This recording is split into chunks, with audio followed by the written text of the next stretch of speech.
thank you so much for everyone, for coming. And thank you so much, especially to Alex, for coming on and doing this talk with us. Really excited to get stuck in, but before we do, I've got some things to note. While Alex is presenting the talk until discussion at the end, definitely turn off your audio. But if you would like to turn off your webcam, which I think everyone's already doing, then that's great. It can help with the internet connection. If you have any questions during the talk, there's a specific way you can do Q&A, which is really helpful. The Q&A tab is under the activities tab, which is the icon with the 4 shapes. It's got a triangle, a square, and a circle. And then there's Q&A in there. If you click on that, and then you can click on Ask a Question. Workshoppers for these workshops that we're doing with Transmuted are getting paid tickets. So if you would like to tip via PayPal after this or during this, we'll send that straight to Alex. I'll put the link in chat now. And if you would like to support future workshops and just do like more of a monthly donation based kind of thing, then we've got the Patreon as well. If you're around on the 30th of March, which I think is the day after Trans Day of Visibility, I'm really bad with that. Then we've got a really, really cool workshop with Gossip Girl on trans art history. And we have more workshops coming through this year. So you can, if you don't already, follow us on several different channels, on our Patreon, on our Instagram, our emailing list, and on our Discord. So thank you very much to Alex. If you would like to ask any questions in chat or in the Q&A during the talk, and then we'll have a discussion afterwards. I'll pass over to you. Thank you. Thank you, Dorian. Yeah, it's lovely to be here with everyone and just looking forward to talking about this. So I'm going to be talking about stuff based on some of my research I've done. I research queer and trans 18th century history, and I'm particularly interested in domestic lives and how people recorded their lives, and also in how queer life interacted with the British Empire in that period, for better and for worse. And on that note, there are content notes for this talk, just briefly, that there are going to be brief mentions of historic racism and brief mentions of historic transphobia, but I'm going to keep the focus away from that. And also, when I talk about figures, I'll do a little note about pronouns in a moment, but I am going to read source material that we might see as misgendering them. But I think it's important to address and look at the source material and see what it's talking about, which is why I'm going to do that. So I will get up my presentation now. Here we go. That should be working.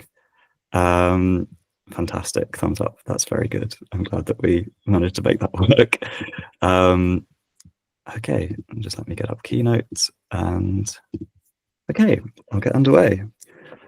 So yeah, this talk is Being Trans in Regency London, and it's about the lives of William Brown and the Chevalier Dion, who you see in this painting here that we'll come back to. And also, if at any point you want to screenshot things, there's things you find interesting, please do that. There's no worries at all about that.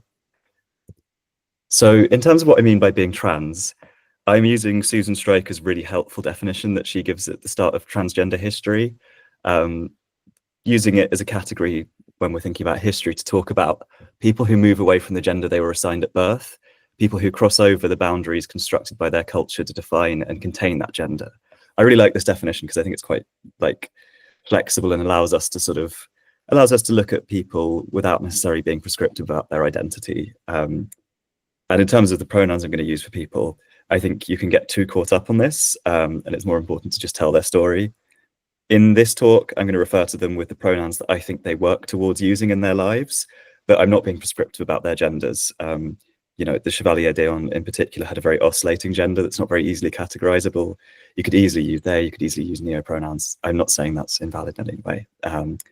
This is just for convenience and, what it sort of seems like to me to some extent. So I'm going to begin by talking for a bit about William Brown, who was a Black transmasc sailor who we have a couple of historic records for, and these are like interestingly contradictory. And then I'm going to talk about the Chevalier d'Eon later on.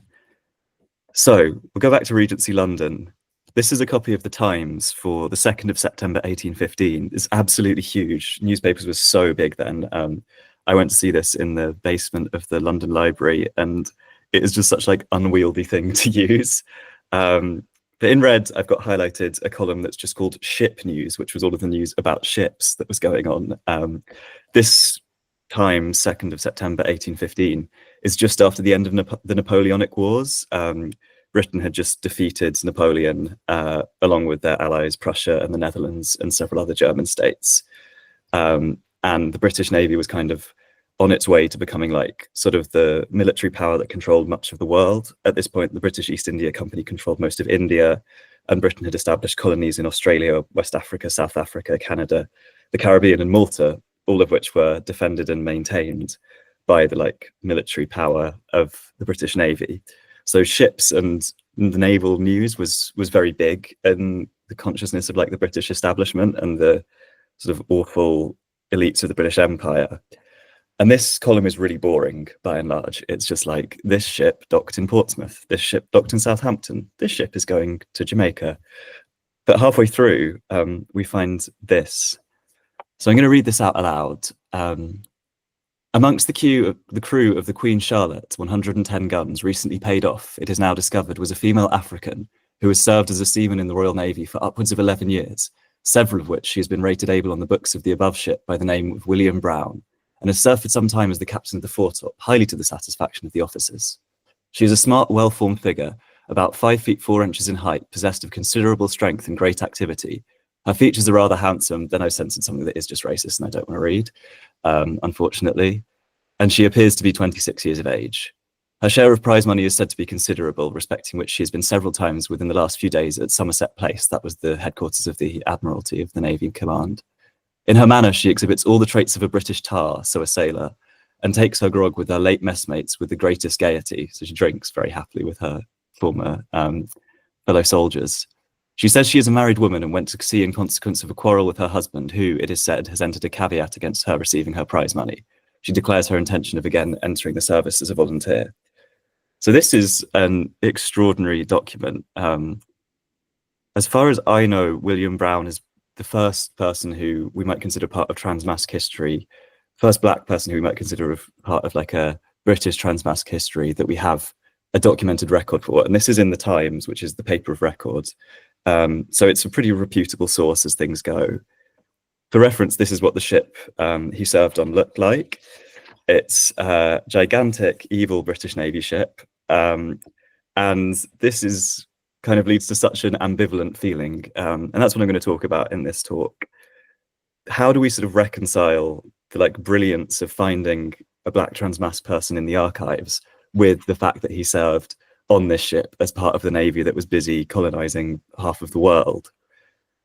I think something that's quite interesting is that that article, which tells quite a full story of someone who served for a long time with a lot of ability as a sailor, who's like very popular with his crewmates, who's very like ideal in terms of like what the establishment wanted sailors to be like, is completely contradicted by the other record we have for William Brown, which is this one, which is from the Navy's register of sailors.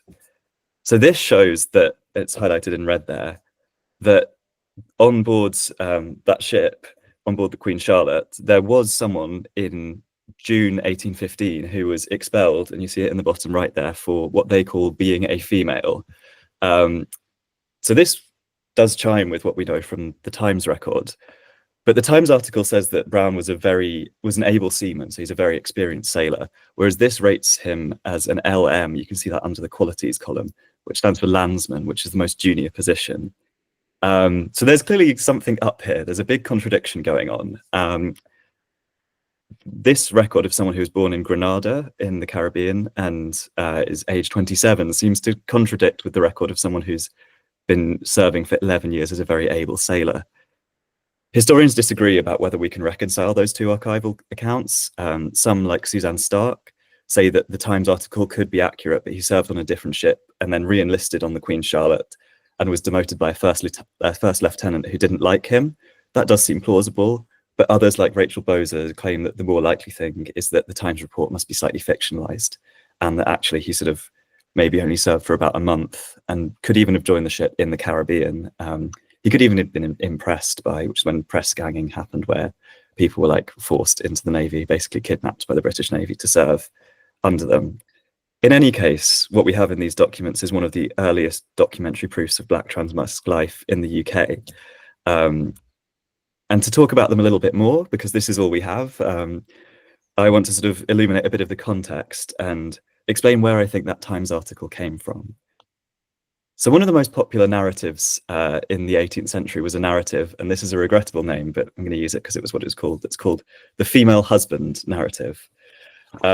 This was wildly popular. People love this stuff. And we have two examples of it here. One is of a narrative that was written down of an Italian person who was called Giovanni Bordoni, also was known as Caterina Vizzani, who was like just transmasc Chad, who basically spent a lot of their time going around Italy seducing women, working as a servant, dressed in men's clothes. This is a surprisingly sympathetic narrative in some ways. It's got that amazing frontispiece you see there of Giovanni Bordoni seducing a woman. It was translated by John Cleland, who was a pornographic writer, basically, who was very popular in 18th century London. And he ruins it. There's a great translation of it that was done recently. The Italian original is fantastic. But it's very condemnatory, but it was kind of like titillating and a bit sensational that this had happened. The other narrative that was really popular at the time was called The Female Husband. You can see its incredibly long full title there, which was written by Henry Fielding. And this is a narrative, again, like the narrative of Giovanni Bordoni, that was about a real person. It was about someone called Charles Hamilton, also known as Mary Hamilton, who married a woman in Somerset and then was sort of found to be female in huge inverted quotation marks. And was then written up by Henry Fielding, who became quite a famous novelist in the 18th century, who just sensationalized it. But this is like a very common sort of narrative that we have in the 18th century, to the extent that there's a great book that came up quite recently called Female Husbands, A Trans History by Jen Mannion, which I'd recommend very highly. And in this narrative, the protagonists are almost always really great lovers. Here you have something that talks about how Giovanni Bordoni's reputation as someone who with ladies was more potent than any other man quickly spread. And he treasured that reputation, treasured his transmasc riz, we might call it. And William Brown sort of perhaps fits to some extent within this narrative of like lively figure who's very outgoing. But I think he fits more within another narrative equally as popular, if not more popular, in 18th century Britain, which is the narrative of the female soldier, as it was called. This is titled, named after the title of a book called The Female Soldier, which came out in 1650. So this book I'm just going to talk about a little bit and then sort of think about how it relates to William Brown. So the main character of this is James Gray, or Hannah Snell. He lived in Wapping and then enlisted in the army because, and in the British Navy, because according to this account, he just like loved Britain and really wanted to fight for Britain. And he just like really wanted to be in the Empire serving. He served in India, fighting the French Navy as the British sought to become the dominant European imperial power there. And then when he returned to Britain, he dictated these memoirs to someone who wrote them up and probably altered it quite a bit.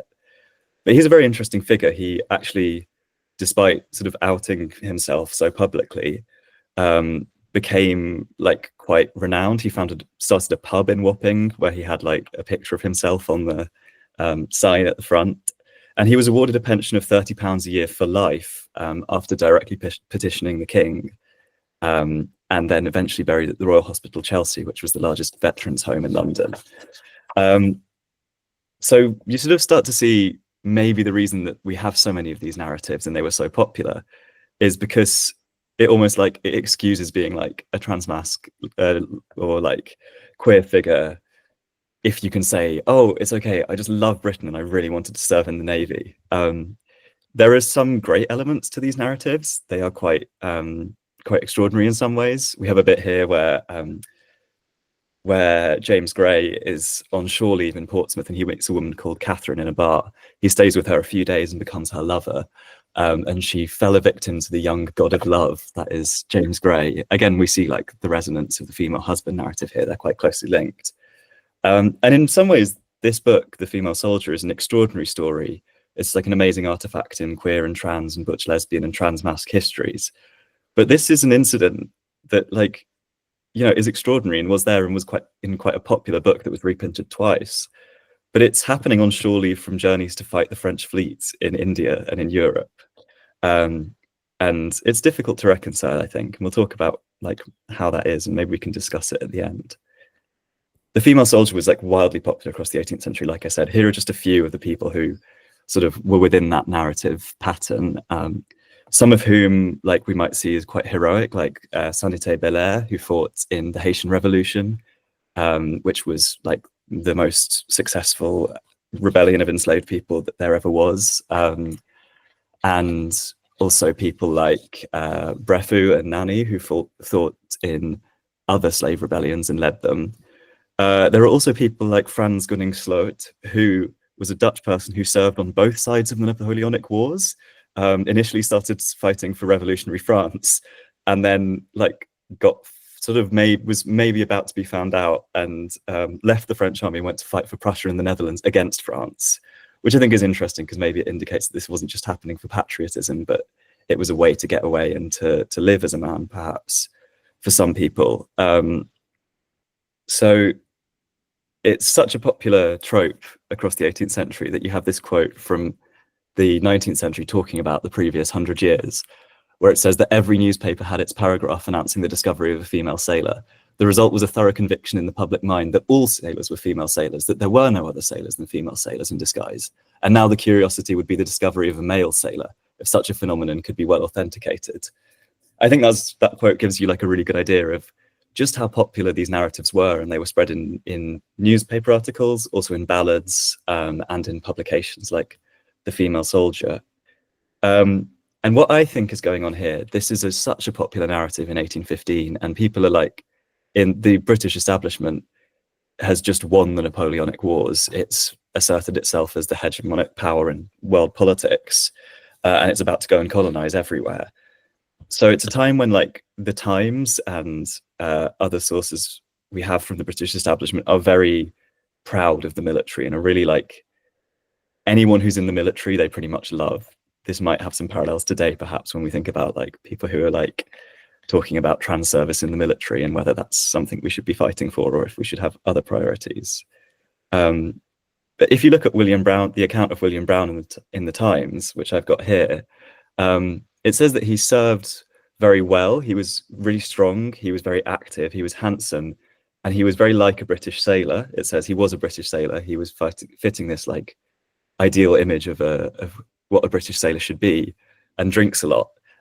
And I think you can see the parallel here with The Female Soldier, where James Gray serves very well. He's very strong. He's a little tar of note, just like William Brown shows all the traits of a British tar, and he drinks a lot, and he gets on with his fellow sailors.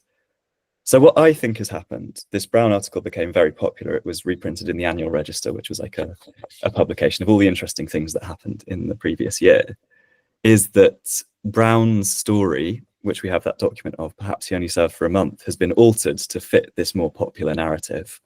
And a lot of historians have seen this as like a bad thing, as like, oh no, we were going to have like this amazing figure who maybe they don't necessarily see as trans, who like, you know, was such a brave sailor and did so many great things. I actually think this kind of, in a way, makes it easier to approach William Brown.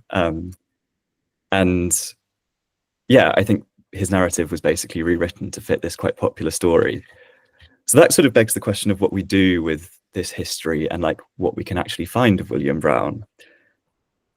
And what do we do with people like James Gray as well, when we have this history that's within the British military and the imperial era. I think one thing I want to think about is the fact that a lot of people didn't have a choice. This is a picture of Wapping in 1803, which is where James Gray lives.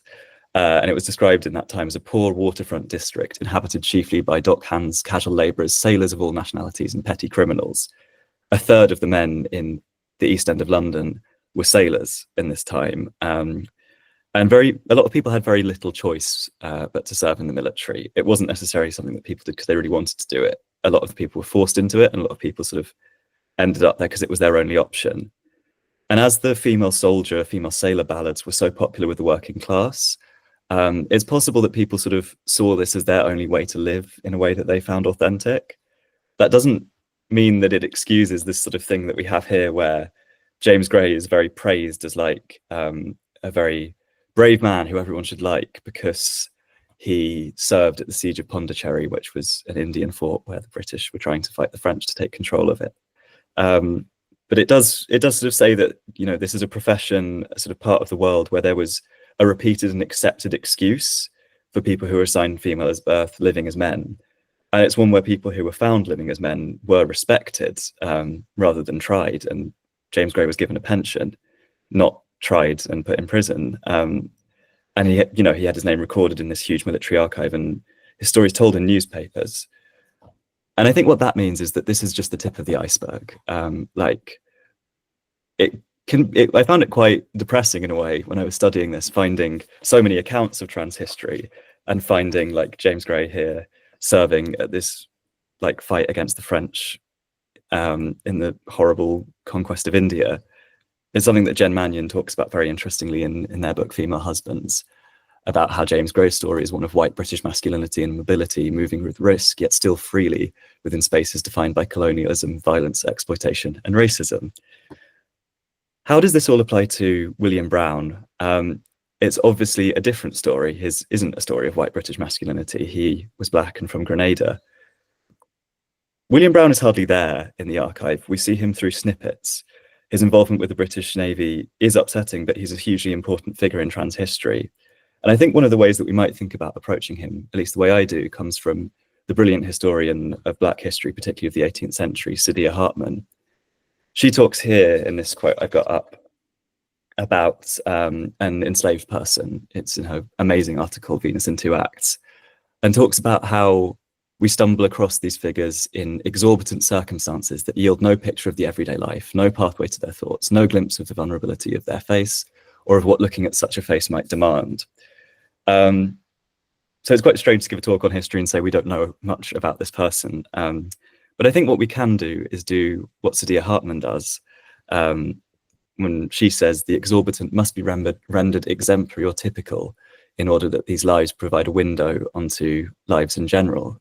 She's particularly talking about slavery here, but I think it's a statement that can be applied to so much marginalized history.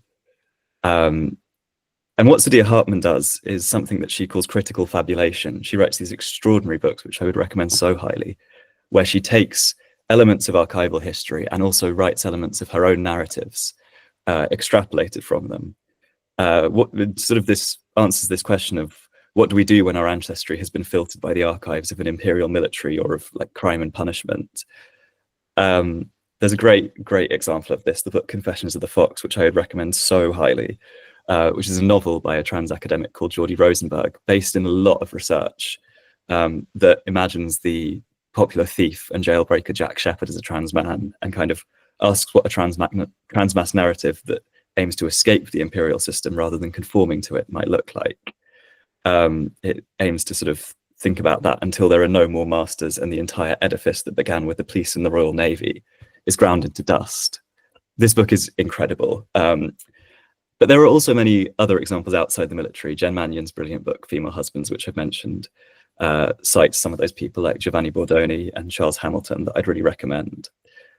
And I think it's also important to recommend that the statement that the statement that we've always been here doesn't mean every trans person was always good or living in an economic and racial system that allowed them to like live in the most authentic way that they might have wished to. Often people are finding paths to self-expression amidst a very difficult system, and those can sometimes lead to negative things and sometimes to positive ones. So thinking about critical fabulation and this idea of like coming up with what we think people might have been like, I wonder if we can do that for Brown. I'd really invite you to use like the evidence I've given you today to make up your own stories, like this person did with him, amazing like drawing of him just chilling in a crow's nest. I think my feeling about him as the Times article is an exaggeration that followed that pattern of the female soldier narrative. I wonder if maybe he travelled with his husband from Grenada to London at this time when many other Black Georgians like Oloide Equiano or Ignatius Sancho were making important and influential contributions to literature and life and politics in London. I wonder if he fled his husband and transitioned in East London, but ended up with no way to make money except by joining the military. Then within a few months, he realized that he'd been sold a lie by the recruiters who told him he was after going for a life of glory and lots of good drinking, and deliberately outed himself to have a way out of this imperial system. Then perhaps he disappeared into the London underworld, started attending meetings of radicals and romantic poets campaigning against the Corn Laws at the time, found himself a transmasc lover, and lived naughtily ever after. Obviously, it's an ideal of like what I'd like our history to be, but we sort of need to do this to some extent to find that history when we're looking at fragments like this. You know, we can go back and forth arguing which of those is those sources on Brown is authentic endlessly, and we'll never resolve that. But maybe instead we can think about what he might tell us. In the second half of the talk, I want to look at a trans person in Regency London whose interiority we actually do have access to. Now, in this second half of the talk, we're going to talk about Charlotte Geneviève Louise Auguste André Timothée Déon de Beaumont, who is better known, and I'm obviously going to call throughout this talk, as the Chevalier Déon. It's an amazing name. I love that name. I use the name here with the point médian, which is the French symbol for non-binary genders that's used to kind of give both the masculine and the feminine, because I think that feels appropriate to the Chevalier's life. So this is her. She's just, I love this picture so much. It's in the National Portrait Gallery in London. If you ever are able to go, I would recommend going and seeing it. So the Chevalier, which is a name that means like the Knight of Aeon, it's a French noble title, was born in Tonnerre, which is a small wine-growing town halfway between Paris and Lyon, quite rural, to a minor noble family. And she became a official. She moved to Paris at 15 and then graduated and worked her way up the French civil administration under the French royalty before the revolution. At first, she worked as a censor, which we might have interesting feelings about. And then she was an assistant to the ambassador to the court of Elizabeth I of Russia as France re-established relations with Russia. She was quite instrumental in that. And then she fought in the 7 Years' War, which is one of the many, many wars fought between France, Britain, and Prussia throughout the 18th century for dominance of Europe. And she was a captain of the Dragoons, a military captain there. She lived from 1728 to 1810, transitioned publicly at the age of 49 in 1777, and then lived as a woman until her death at 81. But where we're going to join her story, we're going to skip over the first parts of her life and join her in London in 1762. This is what London looked like at the time, by the way. You can see St. Paul's Cathedral on the horizon there. It wasn't a gigantic city, but it was pretty big. It was one of the biggest cities in Europe and a really bustling metropolis. So the Chevalier, who we see here, in the 1760s, travelled to London as part of the negotiating team for the Treaty of Paris, which was the peace treaty that ended the 7 Years' War. While she was there, she quickly became a favourite of many British politicians and figures, including George III and his queen, and Queen Charlotte, and politicians and intellectuals like Horace Walpole and David Hume. She was like a real society figure and was, we might say, living as a man, if that's perhaps a reductive way of seeing things. But at this stage, everyone knows her as Monsieur Déon. But privately, she was wrestling with two different selves. This is a quote from her amazing autobiography, which we're going to talk about later on in more detail. But she says that in the 1760s, she had two personalities. My mind tended towards tranquility, solitude, and study, but my heart loved the clash of weapons and the display of all the military drills. Contradictory resolutions troubled me day and night. At times I wished to enter a convent of nuns, and at others I wished to hide beneath the banner of the dragoons. I think that word hide is so interesting. And, you know, again, all that stuff that we talked about with William Brown applies. Like, this is someone who's serving in the French imperial military. But she sets up this opposition between military masculinity and sort of study and femininity. And this is one that goes on pretty much throughout her life. And as she is this sort of military officer, at this point she's an ambassador, so, you know, still a part of the state. She has this feeling that not all is right and that this life she's living isn't what she wants to be doing. She was a great favourite at this time of Louis XV, who we see on the left there. And in fact, she was a part of his secret agency, which was called the Secret du Roi, the Secret of the King. And she was sent partly to Britain to scout out possible invasion routes for if the French military decided they actually wanted to invade Britain and not make peace after all. Nobody else she went with in the ambassadorial party knew this. But her allies fell from grace in France while she was away, and Madame de Pompadour, who we see on the right there, who was the king's official mistress, and one of the most powerful women in Europe, one of the most amazing figures of the 18th century, who was like a patron of the arts, very powerful politician, really, really interesting person, who has a really good Doctor Who episode about her as well. Madame de Pompadour appointed her allies because she'd risen to power at that time, and she blocked the Chevalier's expected promotion to be the ambassador to Britain.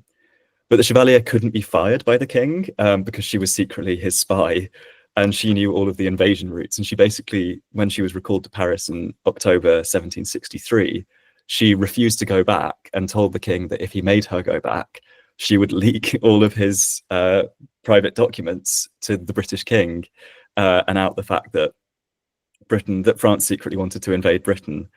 So she lived in London as an exile and was involved in many diplomatic intrigues through the 1760s.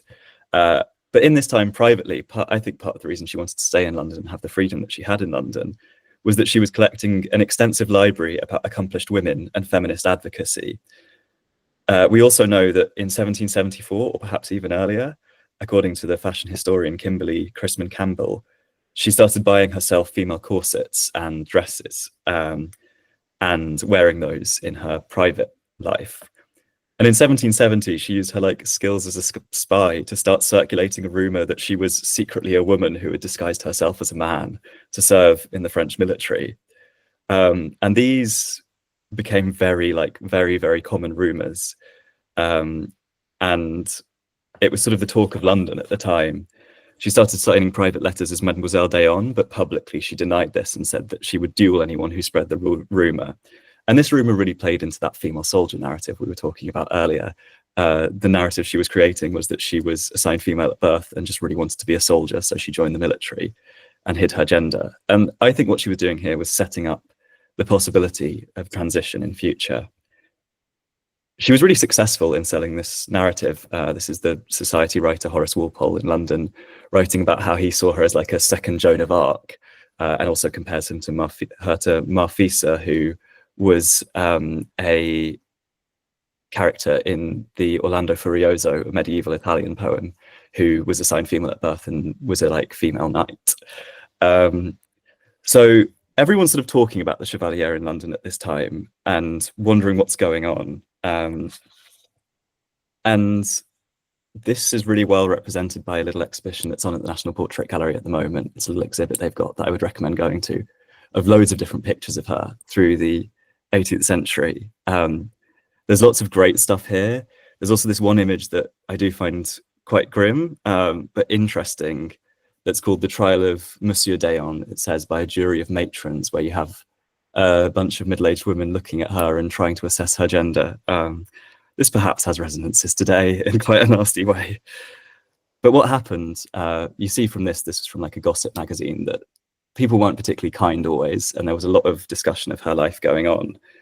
What happened was that people started making bets on her, and it got to the point that £200,000, which is a huge sum of money now, and even more then, had been wagered on this. And two of the people who'd made bets sued one another. The judge at first decided that that was a valid wager and that you could make a bet on someone's gender. And then that opinion was overruled on appeal by Chief Justice Lord Mansfield, because it was seen as going against the right of self-determination and privacy, and it was relying on another person disclosing something. But as Dan Gosling showed in a really great recent talk about the Chevalier d'Eon that was done by the National Archives, the court case didn't legally decide her gender. That was not what happened. But she believed, and everyone else believed, that it had, and that she'd been ruled in 1777 to be legally a woman because of all of these rumours that had spread and alleged evidence that she'd probably planted.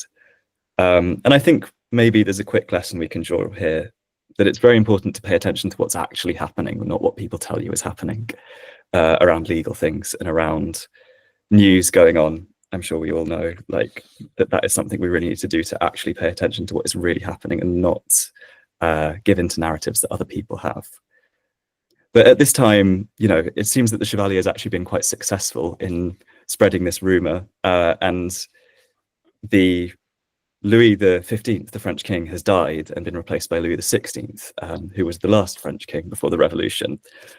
He was told by his spies that he was dealing with a rogue female spy who'd was assigned female at birth and was dressing as a man. And as part of the negotiations, he sent a diplomat over to Britain to negotiate with the Chevalier. As part of the negotiations, the Chevalier signed an agreement that she would live as a woman from now on and be provided with a wardrobe of women's clothes. So she's basically got what I think she was looking for. So in 1777, she returns, this is Louis XVI here with Marie Antoinette. In 1777, she returns to Tonnerre, her home, and you know, she for a little while they figured out what was going to happen to her at the court, she had to live in like under house arrest, but this was the house, so it's not like the worst thing of all time. Something quite lovely from this period is that she was living with her mother, who, according to her autobiography, ordered her dresses, and much of that autobiography is fictionalized to fit the narrative the Chevalier had, but it does genuinely seem that her mother was supportive. She never outed her, and they lived quite happily together for a long period of time in Tonnerre. I think this is just wonderful, like the example of a later life transition. She transitioned at 50, and her elderly mother was just like, okay, cool, we're gonna just move with this. I'm gonna get you a nice dress. Here we have a little quote that just shows everyone was talking endlessly about this. This is a society hostess in France who says, "We talk without pause about Monsieur or Mademoiselle d'Eon." And there's sort of this period where the Chevalier is being told, if you want to keep your royal pension that we give you, you have to fit these particular conditions that we're going to set out. And the biggest of those conditions that she eventually had to agree to was Louis XVI wanted to send Rose Bertin, who was Marie Antoinette's fashion designer. She's the first French fashion designer. She's like hugely influential figure who basically created high fashion as it exists today. And she was sent to make a wardrobe for the Chevalier d'Eon. You can see an example of one of her dresses here. And you sort of feel like this might be quite a nice thing for most people, but the Chevalier hated it. She talked about how the scissors of the Fate Bertin, for me, are more bitter than pills of bitter aloe. But later on presents it as like a moment of necessary transition and almost as shedding a skin when she's given this dress in her autobiography, and maybe in her own like mental perception of things, her own personal life. This is when things change for her. And it's seen as a moment of transition. And after this, she has to move to Versailles. So this is Versailles. You may well know this, like the huge palace of the French king, the last French kings. And to live, she's sort of ordered to live as a woman there. And what the French government think they're doing is like making her revert to her natural form or whatever. What we might see it as is like she's achieving everything she wanted. But though she does thrive in like living publicly as a woman, she found the court at Versailles really horrible. So she was put in the household of, as you see here, two of the ladies in waiting to Marie Antoinette. And there's this great passage where she writes to a friend and says, "Do you honestly believe, madame, that with my style of life and my personality, I am well suited to a life filled with having a good time, dressing, undressing, chatting, sewing, and embroidering all day long?" You know, she's a really active person. She loves study as well, and she wasn't allowed to do that in the court. We do have this brilliant painting of her, possibly by Angelica Kauffmann, who's a great female artist of the 18th century, at this time in Versailles. But yeah, she had a difficult time of it at first after her transition. And she was actually arrested and jailed for a bit because she kept going back to wearing her military clothes, what she saw as her men's clothes. And she does have a very ambivalent gender. Like, she wants to be a woman, but she doesn't necessarily want to be this idea of a woman that existed in the royal court in 1770s France, which was very limiting. And actually, she becomes a really inspirational figure to feminist writers at the time as someone who rejected these norms of femininity. That's both in Britain and in France. But sort of after that quite difficult first period, she made friends with a woman called the Duchess of Montmorency-Boutteville, which is a great name. And she writes this letter to her later on where she talks about how the Duchess has performed the greatest miracles on my behalf and has shown her the example and the practice of maintaining peace in her soul during good times and bad, with patience, gentleness, and modesty, and calls her my kind benefactress in this life. They have this really lovely relationship, and she really kind of helps her through the early stages of transition and into kind of finding a female role that works for her. So the last bit of the Chevalier's life was her return to London. She returned to London in 1785 and stayed there until her death in 1810. And though some people were suspicious and made comments about her appearance and things, there's some quite nasty stuff to read in the archives. A lot of other people in London society welcomed her. She went to parties and dinners that were hosted by the artistic couple Maria and Richard Cosway, who we see here at their home in central London. This is supposedly the garden, but that is so not a garden in central London. They definitely exaggerated this. It's also where Otoba Kugawano, who we see there, who was a writer and a leading member of the Sons of Africa, who were an organization of free Black anti-slavery activists, worked. And he worked there. I should emphasize that he was an employee, not enslaved. And here we see he's much more active than most servants in these sort of images. Black servants are in these images from Europe of this time. And he was a really respected member of the household. So she would have met him and they would have spoken, which I think is a wonderful little bit of two different extraordinary lives crossing over. There's a quick note here. I'm not going to read all of it because I'm aware of time and things, but there's a note that you're welcome to screenshot written by Horace Walpole, who was like a queer novelist, letter writer, just complete bitch really of the 18th century. There's a universal rule that if you're studying the 18th century, if you're studying someone, Horace Walpole was bitchy about them in his letters. And here he writes one about the Chevalier d'Eon. And he doesn't recognize her, which I think is really interesting. He hadn't recognized her. And then Maria Cosway had said to him that that was the Chevalier. And he says something I find really interesting here, that he found that the abbatial dignity that she'd had when he'd known her in the 1760s, when she'd been living as a man, was gone. And instead, he found her loud, noisy, and vulgar. And I think this is so interesting, partly because of his gendered perceptions of things. Maybe she wasn't behaving that differently, and he just didn't expect a woman to behave that way. But also, I feel like maybe she's come out of her shell here, is what I see it as. I think that's maybe something that quite a lot of us can recognize, the way that after transition, you're suddenly much more able to be yourself. And she was much more forthright. And he even calls her a historic personage and compares her to John Wilkes and Count Oginski, who were two other people at that dinner. John Wilkes was a really prominent radical in Britain in the 18th century. Count Oginski was a leader of a Polish revolution. So they're, at the time she was seen as this hugely significant popular figure. After the French Revolution, at first she was quite sympathetic to the revolution, and the revolutionaries praised her as a woman who proved all of the things women could do, and that gender differences were sort of created by prejudice rather than nature. But as a royalist aristocrat in exile, she lost her pension because they weren't paying pensions to royalist aristocrats in exile anymore. She made her living by fencing in the last few years of her life, the last 25 years. And here we have a picture of her in a fight, which she apparently won against the Chevalier de Saint-Georges, who was another French aristocrat who was a bisexual mixed race composer living in 18th century London at the time. It was, again, just an extraordinary bit of two people crossing over. And she was observed by many different people. Here, Anna Seward, who's a Sapphic writer, talks about her seeing her fence and talks about, she's thirsting after her, basically. Says that she has a noble, independent, as well as intrepid mind, and the muscular strength and activity of her large frame are wonderful. I love this letter. I think it's such a wonderful proof of trans femme people being in Sapphic communities and, within the Sapphic world back in 1791 and way before as well. And finally, the last thing I want to talk about is the autobiography that the Chevalier wrote. So as well as fencing, she spent a lot of her time writing this. She sold it to a publisher in 1800. She never actually finished it, but it's now the manuscript is in the Leeds Brotherton Library at the University of Leeds, and this is the first page of it here. So much of this is fictionalized, and it does include a lot of forged documents that try to prove to the public that she was assigned female at birth. But I think we can read between the lines and find her statement that I have not stolen, but have well deserved to wear, despite my inclination, my cornets, my dress, and my skirt, as the argument she's making. I think we can see what this is, that it's her proving who she is and that she deserves this life.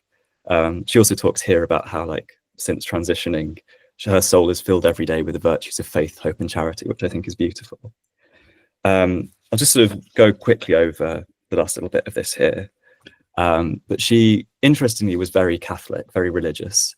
And a lot of her discussion of her transition is in Christian language. Here we have it. She talks about the Lord changing her sadness into joy, and that his grace is glorified in her body. She also loves quoting this passage that says, from the Gospel of Luke, that says, at the resurrection of the dead, those who believed in God and Jesus Christ will be like the angels. They will have no gender, they will not marry. And she creates in the autobiography a kind of like trans theology, a philosophy of her own gender and a justification of it, I suppose. She again talks about here about like nothing can prevent what has been decreed by providence, that her body is created by God and natural, and nothing can change that. Again, here we have something where she, as an appendix, added a list of like people who had women who had disguised their sex. She talks about it to become saints. Talks about like various different saints who were assigned female at birth and lived as monks, mostly from early medieval era.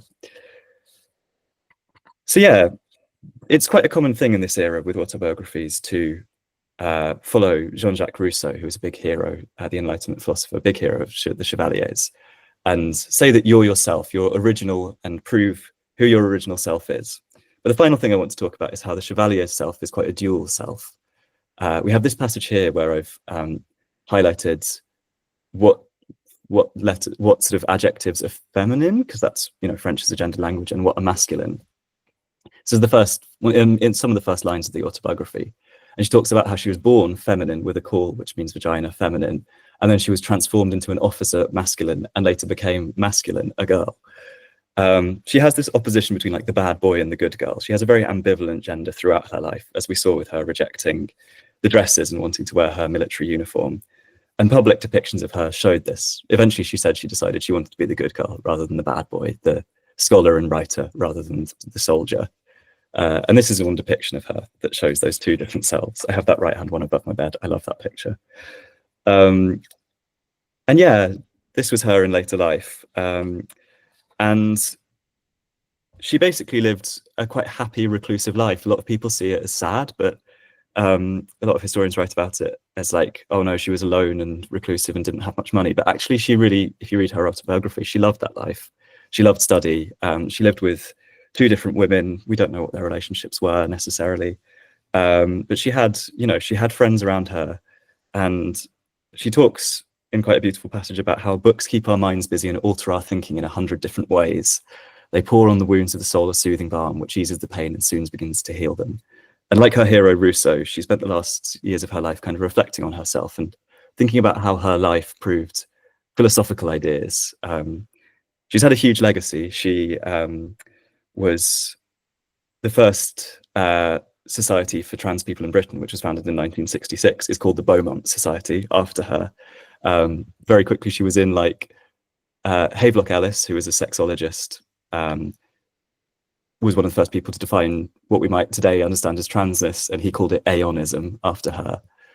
And she's had a legacy in French pop songs like Sans Contrefaçon by Mylene Farmer, where she's referenced as an example of gender fluidity. She's in Assassin's Creed as an NPC.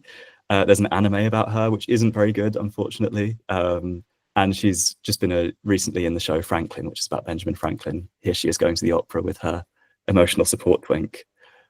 And yeah, we have these two figures who we've talked about today, very ambivalent, I think, in a lot of ways, but also figures who are just like proof that we have always been here and the tip of the iceberg. Like they really show the complexity, the difficulty, but also the brilliance and the fact that trans life really thrived in the 18th century. They're two who we know a lot about, who are in the archives a lot, but they're definitely not the only two who existed. And here there's just some recommended reading, and a couple of visits. If you're in London, you can go and visit the Chevalier, where she was buried in St Pancras Old Church, which is right by the Eurostar tracks. It's a fascinating place. It's really weird. Great date if you're going on a date with any Goths, just for reference. But that is the end of my talk. And I would love, in the last couple of minutes, if anyone has any questions, anything you want to talk about, I'd be really happy to do that.